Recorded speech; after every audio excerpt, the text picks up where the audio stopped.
네, 로마서 강의 18번째 시간입니다. 하나님의 영원한 헌신이라는 제목으로 함께 말씀을 나누도록 하겠습니다. 여러분들의 미래를 좀 더 안전하고 보장된 미래를 위해서 어떤 것들을 준비하고 계신가요? 어떤 분들은 집을 사서 집을 어떤 은퇴 이후에 보장으로 둘 수도 있고, 어떤 분들은 펜션을 모으거나 아니면은 주식에 투자하거나 보험을 들거나 건강보험이나 여러 가지 통해서 우리가 미래를 저희가 보장하기 위해서 미래의 어떤 평안을 준비하기 위해서 하는 것들이 많이 있습니다. 여러분들 그런 것들 하는 것이 굉장히 중요하죠. 미래를 준비하는 것이 중요한데, 가장 큰 미래에 대한 준비는 무엇입니까? 다시 오실 하나님의 나라가, 하나님의 임재 가운데 예수 그리스도의 재림을 준비하는 것이 더 중요하죠. 그 가운데 하나님께서 저에게 진정한 보장, 미래에 대한 보장을 허락하셨습니다. 그러한 그 미래의 준비는요, 이 세상에서 준비하는 그 어떤 것과 비교할 수 없는 우리의 마음 가운데 평안과 안식을 허락을 합니다. 오늘 이 말씀이 하나님께서 우리에게 허락하신 그 미래에 대한 보장, 현재에 대한 보장까지 말씀을 하고 계신데요. 31절 말씀을 보시면은 그런즉 이 일에 대하여 우리가 무슨 말을 하리요, 이렇게 되죠. What then shall we say to these things? 그런즉 이 일에 대하여 무슨 말을 할 것인가? 그 이 일이 무엇을 말하고 있냐? 이 일에 대해서는요, 로마서 전체 구조를 봤을 때 5장부터 8장까지 나온 내용을 결론적으로 말하는 것을 저희가 볼 수가 있습니다. 이 일에 대한 건 뭐냐면 하나님께서 그리스도를 통하여서 이루신 구원 역사, 구원 사역을 말하는데, 5장에서 처음 시작할 때 하나님께서 그 너희들이 의롭게 됐기 때문에 그 의롭게 된 것으로 말미암아 나와 평화로운 관계를 허락되어졌다. 그래서 3장 4장에서 그 사도 바울이 다뤘던 그 칭의에 대한 문제, 믿음으로 말미암아 은혜로 의롭게 된 것에 대해서 4장에서 아브라함을 통하여서 그 예를 들어주고, 5장에 딱 들어섰을 때 의롭게 된 자가 누릴 수 있는 가장 첫 번째 뭐냐? 하나님과의 관계 평화라는 거죠. 하나님과의 평화 가운데 있어서 우리가 아담 안에서 죽었지만은 그리스도 안에서 생명을 얻었다. 그리고 6장에 들어와서는 그리스도 안에서 생명을 얻었기 때문에 우리가 죄에 대해서 죽어야 된다. 그걸 다루고 난 이후에요, 우리가 더 이상 죄에 대해서 종이 되면 안 되고 의에 대해서 종이 된다. 그것을 다룬 이후에 7장에 와서는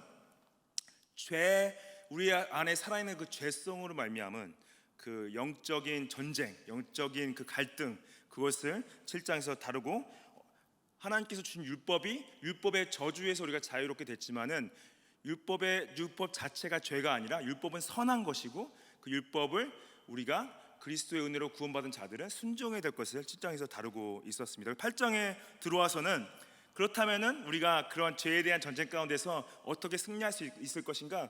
결국 성령 안에서 성령을 따라갈 때, 내주하신 성령 안에서 그 우리가 육체의 정욕을 따라가는 것이 아니라 성령을 따라갈 때 그것을 승리하는 싸움을 싸울 수 있다. 그리고 하나님을 아버지, 아바 파더라고 부를 수 있는 그 관계 가운데서 우리가 미래의 영광을 바라봐야 되는 것을 지난주에 우리 전선께서 말씀하셨죠. 미래의 영광, 특별히 지금 피조물들이 고통받고 있다. 피조물이 받는 고통은 뭐냐면은 저희가 보고 있는 모든 지진이나 순남이나 기근이나 모든 전쟁이나 이런 바이러스들, 그런 모든 고통들이 지금 이 피조물이 고통 가운데 있는데, 하나님의 자녀들이 나타나는 걸 기다리고 있다는 건 뭐냐면은 하나님이 택하신 모든 하나님의 자녀들을 다 구원받게 된다면 그때 예수 그리스도가 임하신다는 거예요.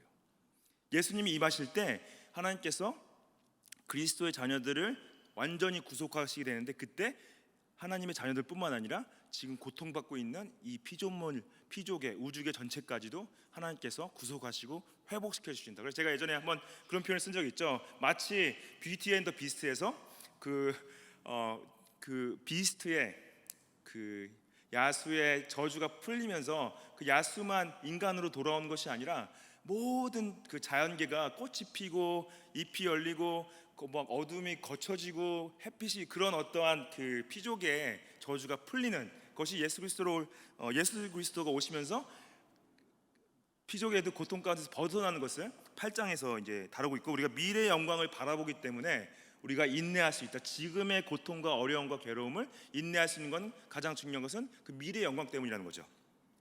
이 결론적인 그런즉 이 일에 대하여 우리가 무슨 말 하려 했을 때 이러한 이 5장부터 8장까지 나왔던 그 의롭게 된 자들이 성화 가운데서 걸어가는 과정 가운데서 이래서 어떻게 얘기할 수 있냐? 하나님께서 우리를 위하시기 때문에 그 누구도 대적할 수 없다는 말로 시작하고 있어요. If God is for us, who can be against us? 하나님께서 우리와 함께 하시기 때문에 그 누가 우리를 대적할 수 없다. 여기 이 표현은 뭐냐면은 하나님께서 여기서 말하는 이제 대적은 누구냐? 첫 번째는 사단이에요. 사단이 우리를 대적하고 있죠. 그 다음에 또 세상이죠. 세상이 그리스도인들 대적하고 있죠. 이러한 사단과 세상이 우리를 대적하는 것 가운데 있어서 이 대적하는 것 자체가 우리를 정죄하고 있는 건데, 근데 그들이 우리를 넘어뜨릴 수 없는 이유가 뭐냐? 하나님이 우리를 위하시고 있다. God is for us. 하나님이 우리를 위하시고 있다. 여러분들 이게 굉장히 놀라운 진리입니다. 하나님이 God is for you. 하나님이 여러분들을 위하신다는 거예요. 우리가 하나님을 위해서 존재해야 되죠. 하나님 철저하게 우리는 하나님을 위해서 존재하는 자들인데 하나님의 그 존재가 우리를 위하신다. 하나님은 우리를 위하실 필요가 없습니다.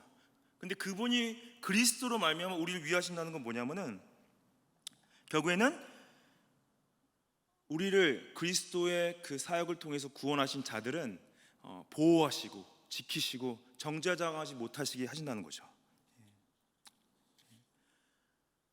여러분들 이게 저는 이 말씀을 딱 봤을 때 하나님 나를 위하신다고? 하나님이 나를 위하신다고? 그게 정말 내가 이거를 내 마음 가운데 와닿고 있나 좀 그런 생각이 좀 들었어요. 근데 그렇지. 하나님께서 나를 위해서 그리스도를 죽이시기까지 나를 위하셨지.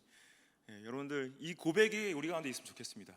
한번 우리 같이 하나님이 나를 위하신다 한번 고백하겠습니다. 다 같이 시작. 하나님은 나를 위하신다. 영어로도 한번 하죠. God is for me. 그리고 하나님이 우리를 위하신다. God is for us.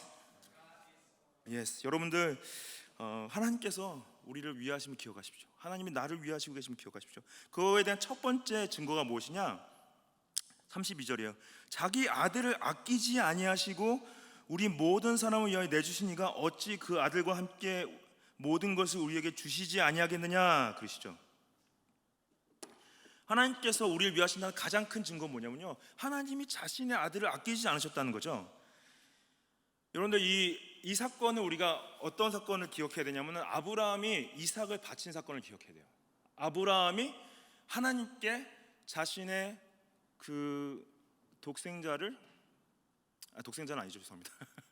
자신이 정말 가장 늦게 그 약속으로 얻은 그 아들을 제물로 드리는, 근데 하나님이 자신의 아들을 드린 것과 아브라함이 이삭을 드린 것과 가장 큰 차이는 뭐죠? 하나님께서 이삭을 대신해서 순양을 준비하셨죠. 근데 하나님께서 자신의 아들은 드리신 거예요. 결국 그 순양이, 대속의 제물이었던 그 순양이 예수 그리스도셨던 거죠.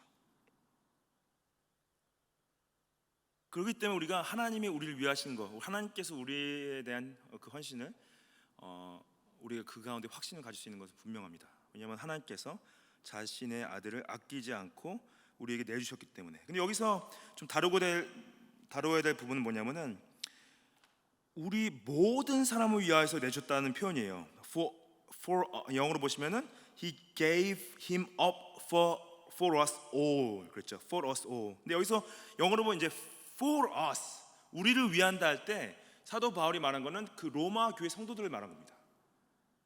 모든 사람이라 표현할 때는 하나님 그리스도 안에 있는 모든 사람들을 본 거지. 이거는 예수님이 분명히 온 인류를 위해서 죽으시긴 했지만 그 온 인류를 얘기했을 때는 자신의 백성을 말씀하시는 거지. 만약에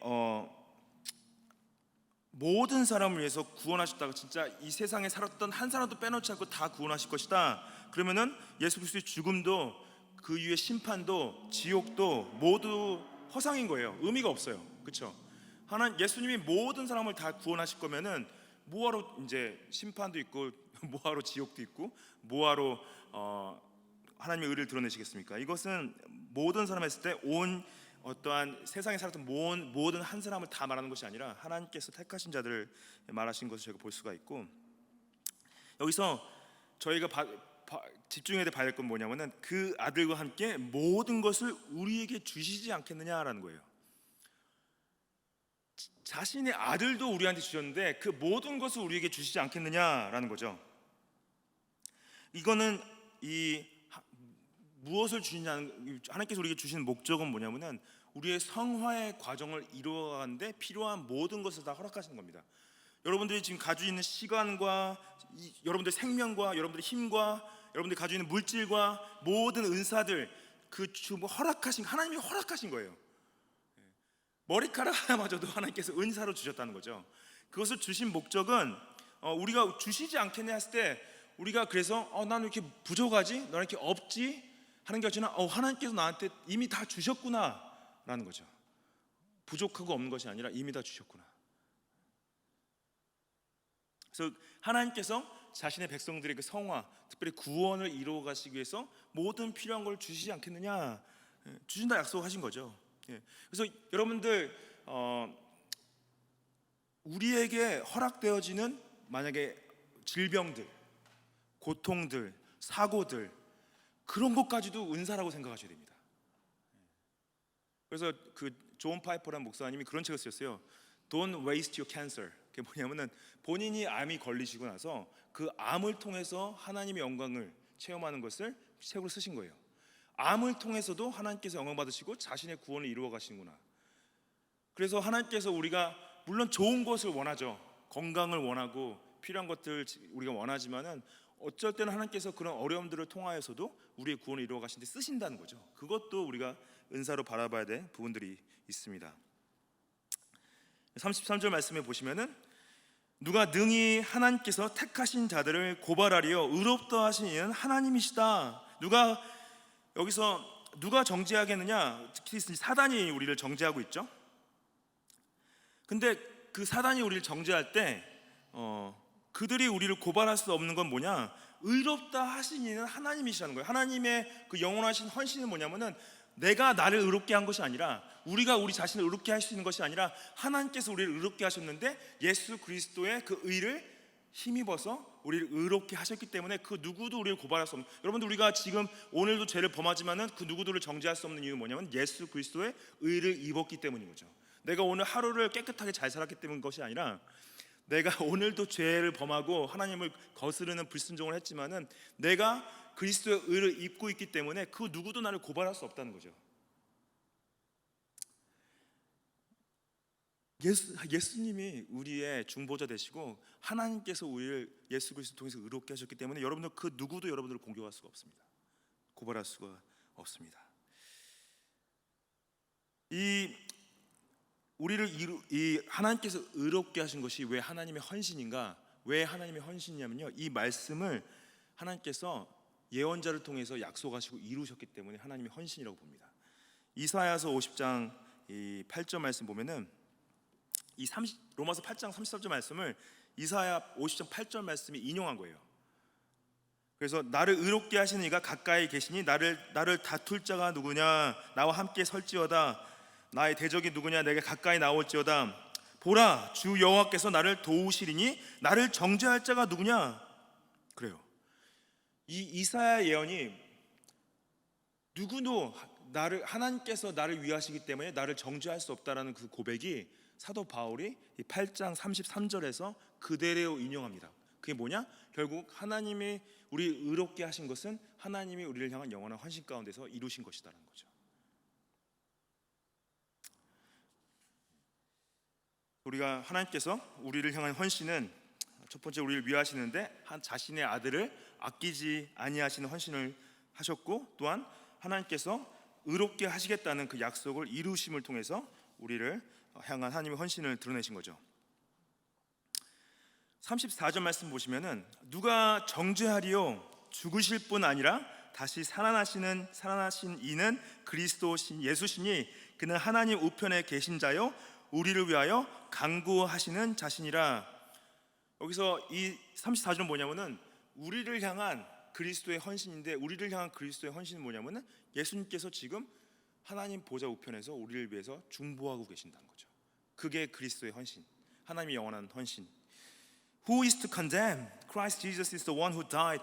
예수 그리스도의 죽으심과 부활하심과 승천하심을 통하여서 그 복음이 이룬 건 뭐냐면은 예수 그리스도가 아버지 옆에서 우리를 중보하고 계신데, 그 중보는요 우리가 구원을 받는 순간부터 지금까지 계속 지속되고 있다는 거죠. 예수 그리스도 나를 위해 중보하고 계신다. 지금 바로 이 순간 여러분들을 위해서 예수님께서 중보하고 계십니다. 여러분들이 기도하지 않는다는 것은 믿지 않는다는 거예요. 기도하지 않는다는 건 믿지 않는다는 거예요. 나는 기도는 하지 않지만은 내가 마음으로 믿고 있습니다.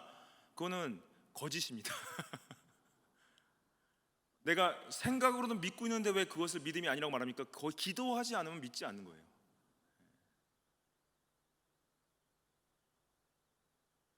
그래서 기도하지 않는 믿음이 진짜 믿음인가 할 때 기도하지 않는 믿음은 가짜 믿음일 수 있습니다. 기도하셔야 돼요. 예수님이 나를 위해 중보하시고 있다는 건 뭐냐면은 내가 또한 중보자로 세워져서 다른 사람들 위해서 기도하고 있었다는 거죠. 여러분들 기도하고 계십니까?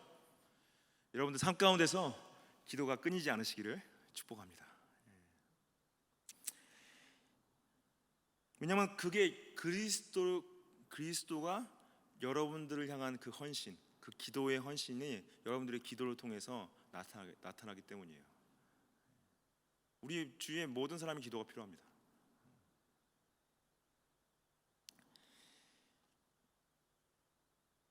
이 35절부터 39절까지는 절대적인 그리스도의 사랑의 헌신이 표현되어지고 있습니다. 35절 말씀 보시면은 누가 우리를 그리스도의 사랑에서 끊으리요? 환난이나 곤고나 박해나 기근이나 적신이나 위험이나 칼이랴 누가 우리를 그리스도의 사랑에서 끊을 수 있느냐 했을 때 사도 바울이 이 표현한 환난, 곤고, 박해, 기근, 적신, 위험, 칼 이 모든 것은 사도 바울이 직접 물리적으로 당한 것들입니다.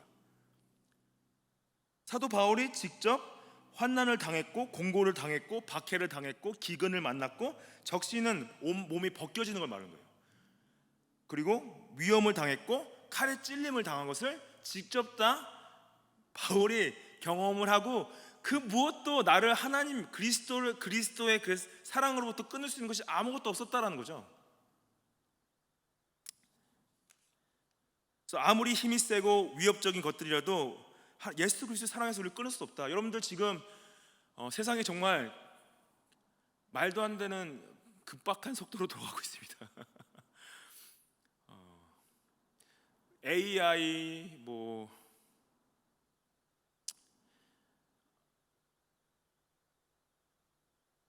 글로벌리스트라고요.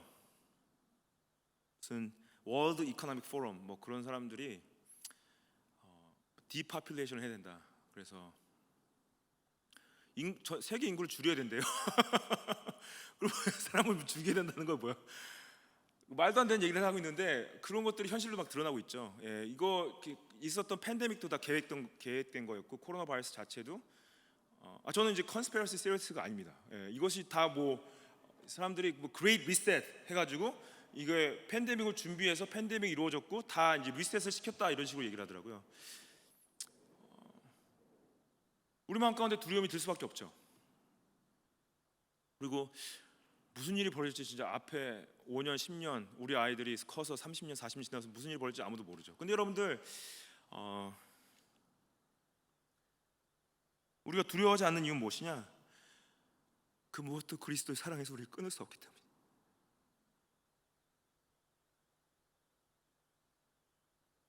아무리 그 무엇이 우리를 두렵게 한다 할지라도 예수님의 사랑에서 물론 우리가 물리적인 위협을 받을 수는 있습니다. 영적으로는 끊길 수 없다는 거죠.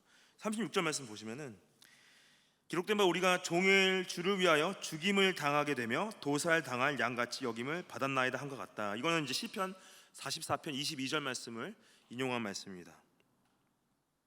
이것은 당시 이스라엘 백성들이 멸절의 위기 가운데서 시인이 이 표현을 써요. 본인들이 도살 당할 양같이 여김을 받았다. 도살당한 양은 이제 원래 제물로 드려지기 위해서 도살장에 끌려당하는 건데, 이 사도 바울이 이 얘기를 했을 때 이건 뭐냐, 그리스도인들도 주를 위해서 죽임을 당하게 될 수 있고 도살당할 양같이 여김을 받을 수 있게 된다. 이런 일이 실제로 벌어지고 있죠. 사람들이 자신들의 믿음을 지키기 위해서 죽임을 당하고 있고, 지금도 지금 이 성도들이 여러 가지 환난을 당할 수 있습니다.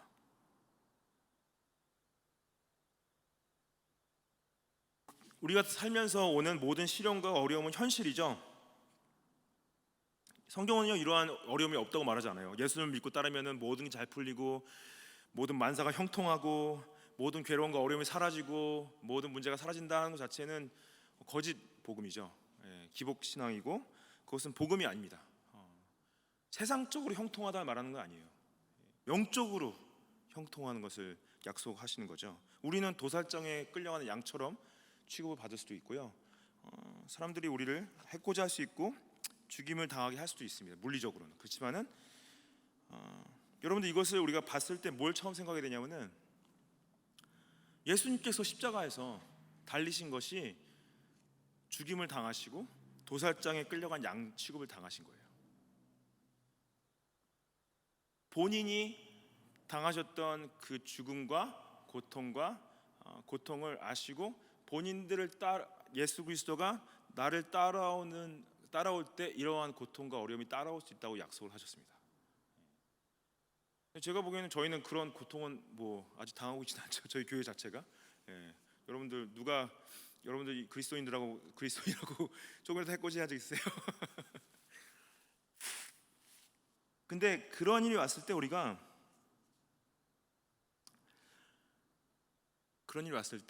사도 바울이 말하는 건 넉넉히 이기라 말합니다. 37절 말씀에 그러나 이 모든 일에 우리를 사랑하시는 이로 말미암아 우리가 넉넉히 이기느니라. We are more than conquerors. 이게 한국말 번역 자체가 약간 약한데 우리는 more than conquerors라는 거예요. 우리는 승리자 이상이다, 이런 표현을 쓰는 거죠. 우리는 모든 일에 넉넉히 이긴다. 충분히 이길 수 있다. 우리가 그러한 환난과 기근과 어떠한 그런 고통들이 왔을 때 넉넉히 이길 수 있다. 왜냐? 사랑하는 이로 말미암아. 우리가 넉넉히 이길 수 있는 가장 큰 이유는 예수 그리스도가 우리를 사랑하고 계시기 때문이라는 거죠. 우리 삶이 실패한 것 같고 넘어진 것 같고 부족한 것 같고 다 포기해야 될 것 같지만은 우리가 다시 오뚜기처럼 다시 일어난 이유는 무엇이냐? 예수 그리스도가 나를 사랑하시기 때문인 거죠. 예수 그리스도가 나를 사랑하시기 때문에 우리가 넉넉하게 이길 수 있다. 그래서 우리가 나의 힘으로 승리하는 게 아니에요. 나의 힘으로 승리하는 것이 아니라 이미 예수님께서 나를 대신해서 승리하신 싸움 가운데 우리가 그 승리를 그냥 받아들이는 겁니다. 그래서 우리는 우리의 힘으로 이겨낼 필요가 없어요. 왜냐하면 예수 그리스도가 이미 승리하셨고, 우리가 넉넉히 이긴다는 것은 뭐냐? 예수님의 그 십자가의 죽음과 부활을 기억하면서 나도 지나갈 수 있지. 예수님도 지나가셨는데, 예수님이 나를 사랑하시는데. 38절 말씀에 내가 확신하노니 사망이나 생명이나 천사들이나 권세자들이나 현재일이나 장래일이나 능력이, 이제 처음 네 가지는 두 가지씩 함께 보시면 돼요. 사망이나 여기서 처음 시작할 때 I am sure 그러죠. 내가 확신한다. 이 확신한다. For I am sure. 확신한다는 건 우리나라 말로 가장 쉽게 표현한 건 뭐냐면은 내가 장을 찢은다라는 거예요. 내가 장을 찢은다. 여러분들 그거 이런 확신, 내가 장담한다. 그런 표현을 내가 진짜 누가 나를 안 믿어줄 때 그런 표현 써본 적 있죠. 내 손에 장을 찢는다. 나를 믿어달라, 그 표현인 거죠. 내가 확신한다. 사망이나 생명이나 할 때 neither death nor life. 이거는 사람의 생명이나 사망이나 생명은 뭐냐면 인간 삶의 전체를 표현한 겁니다. 그래서 성도들은 죽든지 살든지 죽든지 두려워할 필요가 없다. 왜? 그리스도 안에 있기 때문에. 천사들이나 권세자들, 여기서 no angels, no rulers, 이게 영적인 존재들을 표현하는 건데요. 영적인 존재들, 이것이 하나님의 메신저들일 수도 있고 아니면은 하나님을 대적하는 공중 권세자는 사단일 수도 있고, 영적인 존재들의 능력을 말하는 거고, 현재일이나 장래일, no things present, no things to come, 이거는 시간적으로 모든 때를 가는 거죠. 그 역경이 과거에 있던 역경이었든지 현재에 있던 역경이든지 미래에 있을 어려운 일이든지, 그리고 이제 폐허가 끝나고 능력이나 그러죠. no powers, 여기 능력이나 했을 때 굉장히 유명한 헬라어죠. 디나미스라는 다이너마이트, 두나미스. 그래서 여기서 폭풍, 지진, 아니면 천둥, 번개 이런 자연의 힘을 말할 때 이 두나미스를 쓰는데, 이런 물리적인 힘도, 그리고 또 39절 말씀 보시면은 높음이나 깊음이나 그러죠. 높음이나 깊음은 문자적으로는 공간적 전체를 말합니다. 높은 하늘과 땅까지. 그래서 추상적으로는 천국이나 지옥이나 아니면은 하늘 위에 있는 세력이나 땅에 있는 세력이나 아니면은 하늘과처럼 높은 역경이나 땅처럼 넓은 고난도, 다른 아무 피조물이라도 no anything else in all creation, 그래서 언급하지 않는 모든 것들, 그 어떤 것도 예수님 안에 있는 하나님 아버지의 사랑에서 우리를 끊어낼 수 없다. 하나님 사랑에서 우리를 끊어낼 수 없다. 왜냐하면은 그 모든 능력과 모든 시간과 모든 공간을 초월하시는 하나님의 사랑이, 하나님의 능력이 가장 크시고 가장 높으시고 가장 넓으시고, 그것을 그리스도를 통해서 그 완벽함과 완전성과 완결성을 보여주셨기 때문에 우리가 두려워할 게 없는 거죠. 여러분, 제가 솔직히 고백하면은 제가 제 마음도 두려움에 항상 사로잡히고 있습니다. 두려움, 어쩔 때는 진짜 이상한 두려움인데, 내가 건강할까? 내가 뭐 큰 병에 걸려서 죽으면 어떡하지? 그런 거 두려움도 들 때가 있고요. 되게 건강한데 왜 그런 생각이 드는지 모르겠어요. 두려움, 진짜 우리 아이들 괜찮을까? 우리 성도님들 괜찮을까? 매번 서보기에는 괜찮을까? 마음 가운데 두려움이 들고 근심이 들 때가 있습니다. 근데 이 모든 두려움을 이길 수 있는 유일한 근거는 무엇이냐? 그 어떤 것도 끊을 수 없는 그 절대적인 하나님의 사랑, 자신의 아들이신 예수 그리스도를 통해서 드러내신 예수 그리스도의 사랑이 분명히 나를 붙잡고 계시기 때문에 내가 그 두려움을 이겨낼 수 있다. 넉넉하게 지나갈 수 있다. 여러분들 두려워하지 마십시오. 승리하십시오. 예수님께서 여러분들 사랑하십니다. 같이 기도하시겠습니다.